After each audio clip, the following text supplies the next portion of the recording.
All right, so it's the first preseason game.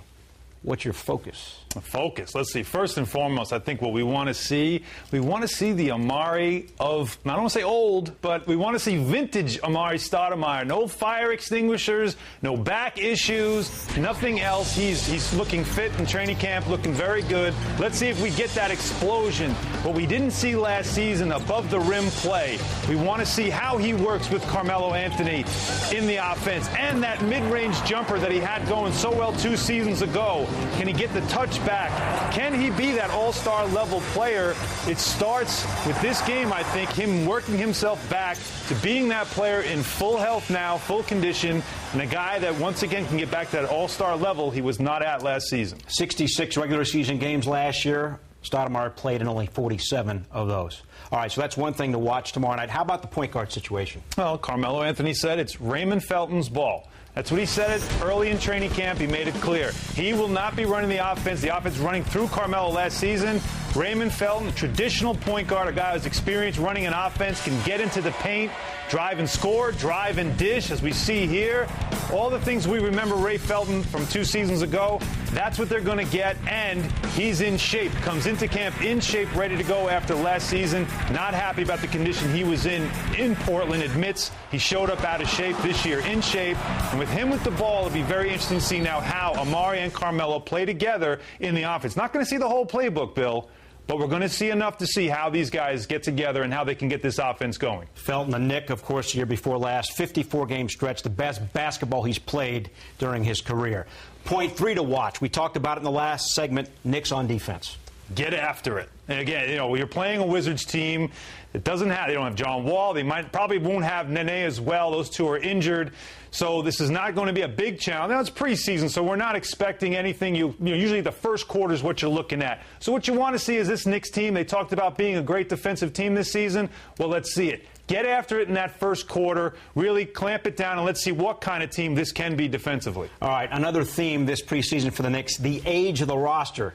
Right now, 1 through 13, the average age is 32.8, which would be the oldest team in the history of the league. But that's 1 through 13. Yep. Starting 5 is a different story. Absolutely. And the starting 5, they're the guys that play the most. And the starting 5 of the Knicks, as we see here, 28.4 years of age. You have one player who's at 30, and that's Tyson Chandler, and he just turned 30. Amari Stoudemire will hit 30 next month, so we'll give him 29 right now for a couple more weeks.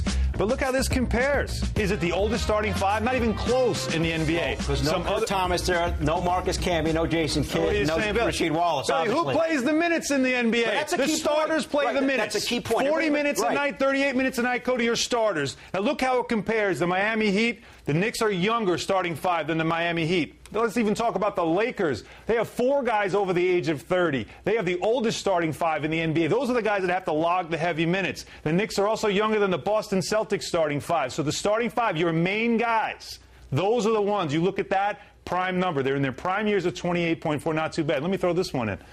The 99 Knicks, their starting 5, older than this one. 94 Knicks, their starting 5, older than this one. By the way, those two teams made it to the NBA Finals. Been busy on the calculator. Remember that. A lot of off-season time on the calculator, I see. So I got the slide rule and, scratching on the ground a little bit, too. All right. How about the Knicks' reaction to age versus experience? I think it's going to help us a lot. I think with myself and, Kurt and Jay Kidd, I think and Rasheed, we bring a lot of experience. I think that's probably over. I'm not good and fast with the math like I used to be, over like 50-plus years probably of NBA experience amongst all of us. And, it's good for Coach Woodson not having a youthful team, because he doesn't have to do a lot of teaching. These guys that's been through a lot, been through all the wars, knows the ins and outs of plays and teams and things like that. And I think over the course of the long haul, it's going to help us out. You have so many veteran guys on this team, guys who know how to play. We have some guys who have won championships, which is definitely a plus. And it's just all about us meshing together and going out there and competing on a night-in and night-out basis. I never had that. With a lot of veterans on one team, a lot of knowledge, in one gym at the same time. Like I said, if something happens on the court that's not good, they stop practice, they let us know, whether it's from me, whether it's from Amari, whether it's from anybody on the court. They let it be known so we know as players that it can't happen again. I think the critics have a right to say that we're old. I think on paper we're old, but I think it'd be nicer if they said we have more wisdom. I think experience and wisdom is something that you can pay for in this league, and if you have it, you tend to win championships. You know, if they want to think we're old, that's fine. But, you know, as long as when we step out on the floor, you'll see that we're not that old. You know, we're well-oiled time machine here out there, and hopefully we can show that every night. And the Knicks are hoping that the experience and the age really becomes a big factor for them come playoff time. Got to get through the season. Obviously, we talk about it during come playoff time. That's when it'll really kick in. That's when it'll really serve them well. But getting through the dog days of the season, that's what you want to get through. But once you get there, look at all the experience, Bill, that they have to rely on going into a playoffs. What about the fact that the guys off the bench maybe at this point in their careers more willing to accept a support role as opposed to if you had young guys who were still trying to prove themselves? Yeah, I mean, you know, the competition factor, though, sometimes is good when you have guys that are competing for spots.